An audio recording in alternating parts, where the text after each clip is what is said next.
আমাদের এখানে লোটা দেবীর মন্দির আছে, আমি জানতামই না। আমার বাড়ির থেকে কিছুটা দূরে, মানে টোটোতে 20 টাকা লাগে।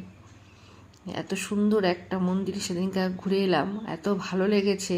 সাথে মেলা হচ্ছে, বছরের যে বার্ষিক পূজাটা হয় সেই লোটা দেবীর পুজোতে গিয়েছিলাম, খুব আনন্দ করেছি, মেলা ঘুরেছি, মাকে দেখে খুব ভালো লেগেছে।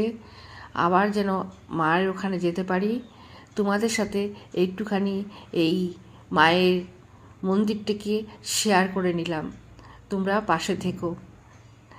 মায়ের দয়াতে সবাই যেন ভালো থাকে, সুস্থ থাকে। আবার অন্য কোনো ভিডিওতে তোমাদের সাথে দেখা হবে।